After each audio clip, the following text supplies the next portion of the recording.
రోజున వైఎస్ఆర్సీపీ గవర్నమెంట్లో is GP.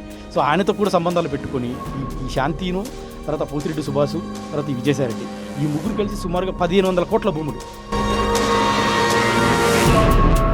ఇది కాకుండా ఒక బాబు పుట్టాడు. ఆ బాబు నా బాబు అని చెప్పి నన్ను మోసం చేస్తూ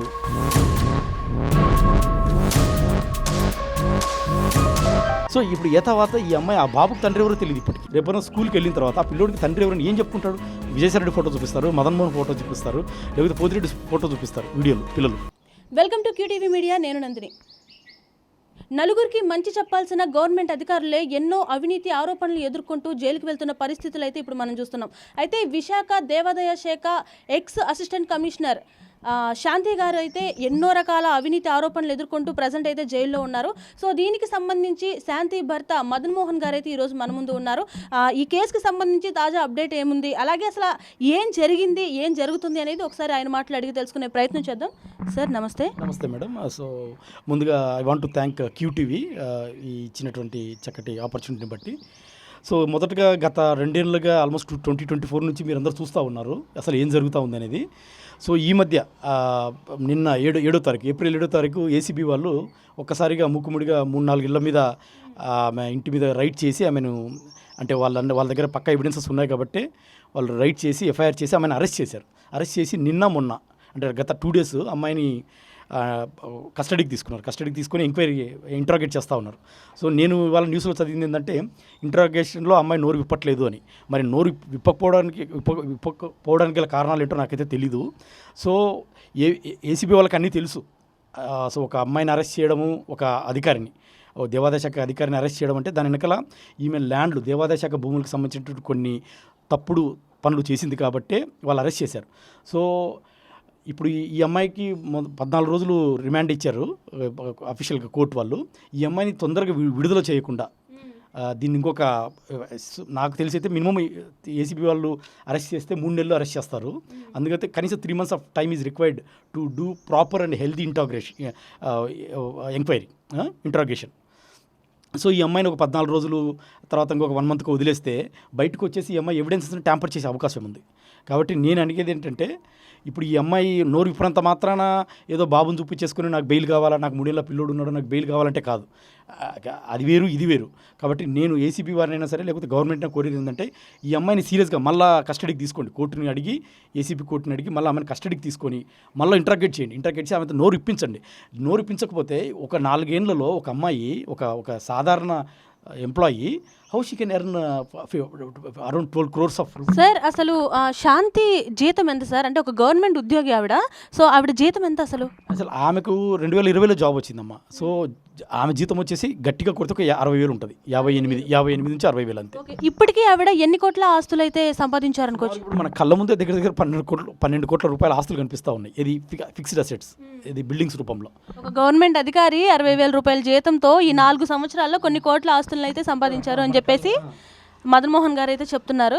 సార్ అసలు మీరు పెళ్లి చేసుకునే టైంకి అసలు ఆవిడ లైఫ్ స్టైల్ ఎలా ఉండేది? మీరు చాలా రోజులు ఆవిడతో ఉన్నారు కాబట్టి అసలు ఆవిడ ఏంటి, ఆవిడ బిహేవియర్ కానీ ఆవిడ మైండ్ సెట్ కానీ అసలు ఎలా ఉండేది మొత్తం కూడా? నేను 2013లో పెళ్లి చేసుకున్నామా. నాది బేసిక్గా కర్నూలు జిల్లా, నంద్యాల జిల్లా ఇప్పుడు. సో పెద్దలు కుదిర్చిన మ్యారేజే. సో 2013లో పెళ్లి చేసుకున్నప్పుడు అమ్మాయి ఒక పేదింటి అమ్మాయి, అమ్మాయికి ఫాదర్ కూడా లేడు. సో నేను కూడా నా ప్రీ రిక్విజిట్ ఏంటంటే ఒక పేదింటి అమ్మాయిని, లా చదువుతున్న అమ్మాయిని కట్నం లేకుండా పెళ్లి చేసుకున్నాను. అమ్మాయికి పూరిగుడిచెలో ఉంటుంది నంద్యాలలో. అప్పటికి లా కూడా కాలేదు, అమ్మాయిది లా కూడా కంప్లీట్ కాలేదు. నేనే లా చదివించాను ఎక్కడ, హైదరాబాద్ పడాల రామరెడ్డిలో. లా కంప్లీట్ చేయించి 3 ఏళ్ళు ప్రాక్టీస్ చేయించి తనకు ఒక జీవితాన్ని ఇచ్చాను. అంటే అమ్మాయి దగ్గర ఏమీ లేదు.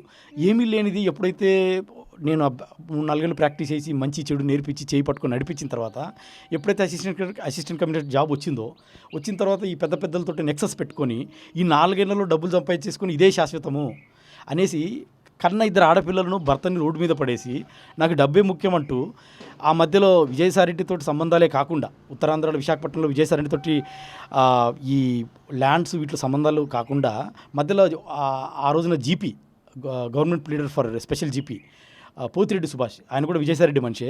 ఆ రోజున వైఎస్ఆర్సీపీ గవర్నమెంట్లో ఈజ్ జీపీ. సో ఆయనతో కూడా సంబంధాలు పెట్టుకొని ఈ శాంతిను, తర్వాత పోతిరెడ్డి సుభాష్, తర్వాత ఈ విజయసాయిరెడ్డి, ఈ ముగ్గురు కలిసి సుమారుగా 1500 కోట్ల భూములు, 1500 కోట్ల భూములు విజయసాయిరెడ్డిలో మన విశాఖపట్నంలో తినేశారు. అదే నేను మొదటి నుంచి కూడా చెప్తుంది.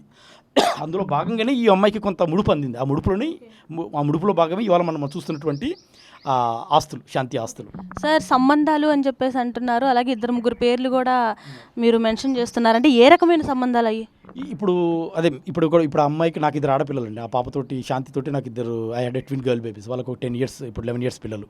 ఇది కాకుండా ఒక బాబు పుట్టాడు. ఆ బాబు నా బాబు అని చెప్పి నన్ను మోసం చేస్తూ, తర్వాత నేను అమెరికా నుంచి వచ్చిన తర్వాత లేదు నీ బాబు కాదు, నేను విజయసాయిరెడ్డి తోటి కన్నాను, విజయసాయిరెడ్డికి పిల్లలు లేరు అని విజయసాయిరెడ్డి పేరు చెప్తూ, లేదు నాకు ఎటువంటి ఎవిడెన్స్ ఇవ్వకపోతే నేను హాస్పిటల్కి వెళ్తే హాస్పిటల్లో పి సుభాష్ అనే పేరు రావడము డాక్యుమెంట్స్లో. ఆయనకు నేను ఫోన్ చేసి అడిగితే నాకు సంబంధమే లేదు, నేను ఏదో సంతకాలు పెట్టమంటే పెట్టాను అని ఆయన అనడము. అంటే అసలు ఆ బిడ్డకు తండ్రి ఎవరు ఇప్పటివరకు తెలియదు. అటు మదన్ మోహన చాలా దరిద్రమైన విషయం సార్. అసలు ఒక చదువుకున్న గ్రూప్ 1 ఆఫీసరు, ఒక జిల్లా అధికారి అయ్యిండి, ఆల్రెడీ ఇద్దరు ఆడపిల్లలు ఉండగా మొగుడు సమర్థుడయ్యండి, తను సమర్థురాలు అయ్యండి, ఇద్దరు కలిసి ఒక 3 లక్షల జీతాలు వస్తూ ఉన్నాయి. నేను అమెరికాలో పిహెచ్డీకి వెళ్ళాను స్టడీ లీవ్ మీద. అంటే డబ్బు ఆశకు అద్దుపొద్దు లేదా అనేది నా క్వశ్చన్. సో ఇప్పుడు తర్వాత ఈ అమ్మాయి ఆ బాబుకు తండ్రి ఎవరో తెలియదు ఇప్పటికీ.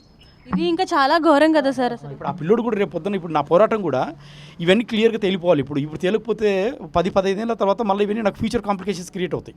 నేను అందుకే వీటి పోరాడుతుంది ఏంటంటే ఆ పిల్లోడికి తండ్రి ఎవరో తెలియాలి. పిల్లోడు తండ్రి ఎవరు తెలియకపోతే ఆ పిల్లోడికి రేపు పొద్దున్న సోషల్ స్టిగ్మా వస్తుంది. రేపు స్కూల్కి వెళ్ళిన తర్వాత ఆ పిల్లోడికి తండ్రి ఎవరైనా ఏం చెప్పుకుంటాడు?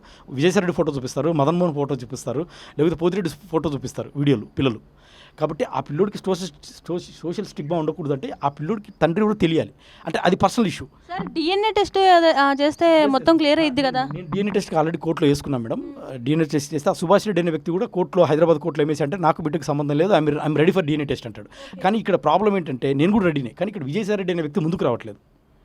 సో ఆయన కూడా ముందుకు వచ్చి, లేకపోతే గవర్నమెంట్ ఆయన మెడలోంచి ముగ్గురికి డిఎన్ఏ టెస్ట్ చేసి ఆ బిడ్డకు తండ్రి ఎవరో తేల్చాల్సిన నైతిక బాధ్యత ఈ ప్రభుత్వం మీద ఉంది, చట్టాల మీద ఉంది. డిఎన్ఏ టెస్ట్కి ఎందుకు ఒప్పుకోవట్లేదు అంటారు? మరి ఆయన తప్పు చేశాడుగా. ఇప్పుడు ఒకటి మేడం, తప్పు చేయకపోతే ఎంతో అంటే గుండె ధైర్యంతో ముందుకు వచ్చి డిఎన్ఏ టెస్ట్ చేసుకోవచ్చు.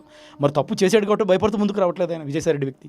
ఇప్పుడు మొత్తం మీద ఆ బాబు ఎవరైతే ఉన్నారో తన బ్రతికే బలైపోతుంది అనేది కూడా చెప్పుకోవచ్చు కదా. డెఫినెట్గా ఇప్పుడు ఆ పిల్లోడి పరిస్థితి ఆగమకు వచ్చారు కదా. అంటే ఇప్పుడు రేపు స్కూల్కి వెళ్తే, లేకపోతే సొసైటీలో బతకాలన్నా, అంటే అసలు ఎవరు తండ్రి అని తెలియకపోతే, అది ఐడెంటిటీ లేకపోతే చాలా కష్టం. ఒక తల్లిగా ఆవిడ కూడా దీనికి ఎటువంటి రెస్పాన్సిబిలిటీ తీసుకోవట్లేదు సార్. అసలు ఇప్పుడు ఆ బాబు ఎక్కడున్నాడు? ఇప్పుడు ఆ బాబు, ఈ అమ్మాయి జైలుకి వెళ్ళిన తర్వాత ఆ బాబుని శాంతి వాళ్ళ మదరు, వాళ్ళ చెల్లెళ్ళు ఉన్నారు, పెళ్లిగాలి చెల్లెళ్ళు, వాళ్ళందరూ తీసుకుని తన దగ్గర పెట్టుకున్నారు. వాళ్ళు కూడా ఈ శాంతి డబ్బుల కోసమే తిరుగుతూ ఉన్నారు. అంటే మీ దగ్గరికి ఏమన్నా రావటం కానీ, బాబుని తీసుకుని రావటం అలా ఏమన్నా? ఎప్పుడైతే రిఫ్ట్ మొదలైందో ఆ బాబుని నేను ఒక్కసారి చూడడము, తర్వాత ఈ రిఫ్ట్ మొదలైన తర్వాత నాకు ఆల్రెడీ 2 ఆడపిల్లలు ఉన్నారు. ఒక పాప నా దగ్గర ఉంది, 2 ఆడపిల్లలు, ఒక పాప కంప్లీట్గా నేను చదివిస్తున్నాను. ఇంకొక పాప అక్కడే ఉంటుంది, అమ్మమ్మ వాళ్ళ దగ్గర ఉంటుంది. సో పెద్ద పాప అంటే ట్విన్ వన్ మదర్ వద్దనుకో నా దగ్గరికి వచ్చేసింది. నేనే గత 2 ఇయర్స్గా హాస్టల్లో పెట్టి 1.5 ఇయర్ నుంచి హాస్టల్లో పెట్టి నేను చదివిస్తున్నాను. సో ఇది అంటే ఇప్పుడు ఒకవేళ ఆమెకు శాంతి జైలుకి వెళ్ళిన తర్వాత ఎవరు లేని పక్షంలో I'm ready to accept the 2 kids. సరే వాళ్ళు చూసుకుంటున్నారు కూడా నాకు పర్లేదు. ఒకవేళ ఆ పిల్లోడు రోడ్డు మీదకి వెళ్ళాల్సి వస్తే పిల్లోడినైనా నా కూతురునైనా నేను తెచ్చుకోగల కెపాసిటీ నాకుంది. సార్ శాంతి అంటే జాబ్లో జాయిన్ అయినప్పటి నుంచి కూడా ఇప్పటి వరకు అనేక ఆరోపణలు అయితే వస్తున్నాయి. అందులో మెయిన్ ప్రతిదీ కూడా నాకు తెలుసు, నేనే విట్నెస్ అన్నట్టుగా కూడా మీరు కొన్ని విషయాలు చెప్పడం జరిగింది. సో అసలు ఆవిడకి ఇప్పటి వరకు జరిగిన వాటిల్లో మీకేమన్నా ఆ డబ్బులు ఇవ్వడం కానీ అలా మీకేమన్నా ముడుపులు అందాయా, లేకపోతే అసలు ఏంటి దీని గురించి చెప్పండి. తప్పకుండా ఇది నేను ఆన్సర్ చేయాల్సిన క్వశ్చన్ మేడం. ఇది డెఫినెట్గా అంటే యాక్చువల్గా నేను అమెరికాకు స్టడీ లీవ్ తీసుకొని, government of India study leave తీసుకొని, నేను ఆల్రెడీ సెంట్రల్ గవర్నమెంట్ ఎంప్లాయీ హైదరాబాద్లో స్టడీ లీవ్ తీసుకొని అమెరికాకి వెళ్ళి 2022-23 అక్కడే ఉన్నాను. మధ్యలో ఒక 2 సార్లు వచ్చాను. నేను వెళ్ళిన 9 నెలలకే అమ్మాయి నన్ను బలవంతంగా టికెట్లు పెట్టి, తన టికెట్లు వేయించి యూఎస్ నుంచి నాకు రప్పించింది. నేను చెప్పానమ్మా రాలేను, నేను చాలా బిజీ షెడ్యూల్ ఉంది పిహెచ్డీలో నాకు అని. కానీ బలవంతం టికెట్లు ఇచ్చి రాయించింది. కానీ నన్ను అమెరికా నుంచి ఇక్కడ రప్పించడంలో తనకు ఒక కుట్ర ఉంది. She had played one conspiracy. అంటే నాకేం చెప్పిందంటే, నేను విజయసాయిరెడ్డి గారికి విశాఖపట్నంలో ప్రేమ సమాజం భూముల్లో కొన్ని సంతకాలు పెట్టాను, 4 కోట్ల విల్లా అని నాకు విజయసాయిరెడ్డి గారు 2.5 కోట్లకే మాట్లాడారు ఎక్కడ విజయవాడలో బ్రూక్ఫీల్డ్ విల్లాస్లో. కాబట్టి నువ్వు రా, మనం జాయింట్ రిజిస్ట్రేషన్ చేస్తున్నాం అనుకంటే నేను అప్పటికి చెప్పాను వద్దు శాంతి, ఇవన్నీ కూడా మనకి 1.5 వరకు కొనే కెపాసిటీ మనకు ఉన్నప్పటికీ కూడా ఇది డిస్ప్రపోర్షనట్ అవుతుంది, ఇవన్నీ ఎందుకు, నేను ఇండియాకి వచ్చిన తర్వాత చూద్దాంలే అని నేను చెప్పాను. లేదు ఇప్పుడు రావాల్సిందని బలవంతం టికెట్లు వేసి నన్ను ఇక్కడ రప్పియడము. అది 2022 సెప్టెంబర్ 19th నుంచి 25th వరకు 1 వీక్. ఇక్కడికి వచ్చిన తర్వాత వచ్చిన వెంటనే నేను శాంతి వెళ్ళి విశాఖపట్నంలో పెదవాల్తేరులో ప్రీమియర్ హౌస్ అనే బిల్డింగ్లో ఒక ₹1 బ్యాగ్ తీసుకురావడము. నేను శాంతి ఇద్దరం వెళ్ళి, ఇది నేను ఇంతకుముందు కూడా మీడియాలో చెప్పాను. అంటే నేను ఇష్టపూర్వకంగా చేయలేదమ్మా ఇది. అంటే భర్తగా నువ్వు ఇద్దరు ఆడపిల్లలను కన్నావు, నువ్వు ఆడపిల్లలకైనా ఒక రూపాయి సంపాదించడం చేత కాదు, నువ్వు అది ఇది నువ్వు వేస్ట్ కానివి నన్ను ఒక భర్తగా నన్ను అంటే ఇంటింటి రామాయణలాగా నన్ను కూడా ప్రలోభ పెట్టి బలవంతంగా తీసుకెళ్ళింది. అందుకే ఇవాళ నేను అప్రూవ్గా మారాను చేసిన తప్పు అని. ఈ చేసిన తప్పు చివరికి అమ్మాయి వేరే వాళ్ళతో పిల్లల్ని కరేంత వరకు వెళ్ళిందంటే నేను చేసిన తప్పు అని నేను రియలైజ్ అయ్యాను. సో ఆ అమ్మాయి ఆ రోజున ₹1,00,00,000 బ్యాగ్ తీసుకురావడం, ఆ తర్వాత నెక్స్ట్ రోజు నేను మళ్ళీ హైదరాబాద్లో ఉన్న విజయసాయిరెడ్డి శంషాబాద్ ఎయిర్పోర్ట్ పక్కన విజయసాయిరెడ్డి ఫామ్ హౌస్లోకి వెళ్ళి వాళ్ళ ఇంట్లో అప్పుడు సునందరెడ్డి ఉండే వాళ్ళ భార్య దగ్గర నుంచి కూడా 60 లక్షల బ్యాగ్ తీసుకుని వచ్చాను. తీసుకుని వచ్చి బై రోడ్ వెళ్ళేటప్పుడు బై ఫ్లైట్ వెళ్ళాను, వచ్చేటప్పుడు బై రోడ్ వచ్చి శాంతికి ఇచ్చాను. అంటే ₹1,00,00,000 ఇటు 60 లక్షలు, ₹1,60,00,000 శాంతికి ఇచ్చాను నేను. అంటే శాంతి చెప్పినట్టు చేశాను.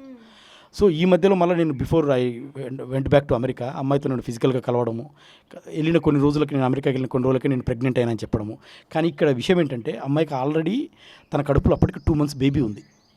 అది నాకు తెలియకుండా నన్ను ఈ కుట్రలో భాగంగా నన్ను అమెరికా నుంచి రప్పించి ఆ పిల్లోని కూడా నా అకౌంట్లో వేయాలని ప్రయత్నం చేసింది అమ్మాయి. అంటే నాకు అప్పుడు తెలియదు, ఇవన్నీ నాకు అప్పుడు తెలియదు. నేను 2024లో పర్మనెంట్గా అమెరికా నుంచి ఇండియాకి వచ్చిన తర్వాత ఈ టెక్నికల్గా మెడికల్ రిపోర్ట్స్, డేట్స్ ఇవన్నీ చూస్తే నాకు క్లియర్గా అర్థమైపోయింది.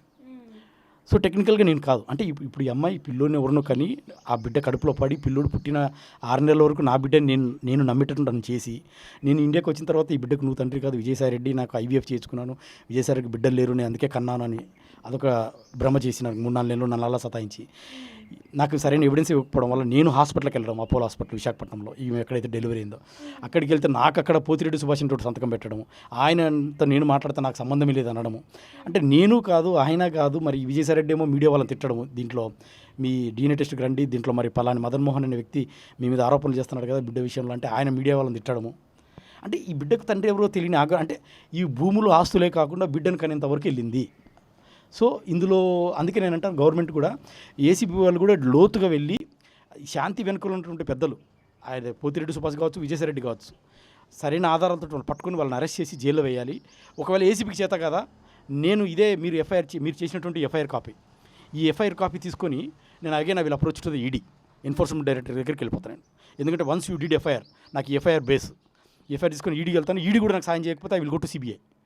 ఎందుకంటే దీని వెనకాల పెద్ద పెద్ద తలకాయలు సుమారుగా 1,500 కోట్ల భూములు దీనిలో ఇన్వాల్వ్ అయినాయి, public properties. It's a matter public exchequer, ప్రజల ఆస్తులు అండి ఇవన్నీ, దేవాదాయ ఆస్తులు, ఇవన్నీ కూడా దేవాదాయ మాన్యాలు. కాబట్టి భూముల కోసము ఒకరినొకరు మోసాలు చేసుకుంటూ చివరికి సంసారం రోడ్డు మీద వేస్తూ. సో ఇది ఎఫ్ఐఆర్ కాపీ అండి, మొన్న 7వ తారీఖు ఎఫ్ఐఆర్ చేసింది. ఇందులో రిమాండ్ కాపీ కూడా ఉంది, ఇందులో పోతిరెడ్డి సుభాష్ పేరు కూడా ఉంది. ఇందులో పోతిరెడ్డి సుభాష్ ఇప్పుడు శాంతి ఎక్కడైతే మండువా జగన్ గారి ఇంటి పక్కలో మండువా హౌస్ ఉంది ఒకటి, అది ఒక 3 కోట్ల ప్రాపర్టీ. అది ఆ 3 కోట్ల ప్రాపర్టీ వచ్చేసి పోతిరెడ్డి సుభాష్ వాళ్ళ మదర్ పోతిరెడ్డి రామసుబ్బమ్మ పేరు మీద ఉంది. అది ఆ ఇంట్లో ఈ అమ్మాయి ఉంటుంది. ఇక్కడ ఇది వాళ్ళు ఇచ్చిన ఎఫ్ఐఆర్ కాపీ. ఇందులో ఇక్కడ మీకు డీటెయిల్స్ అన్నీ ఉంటాయి.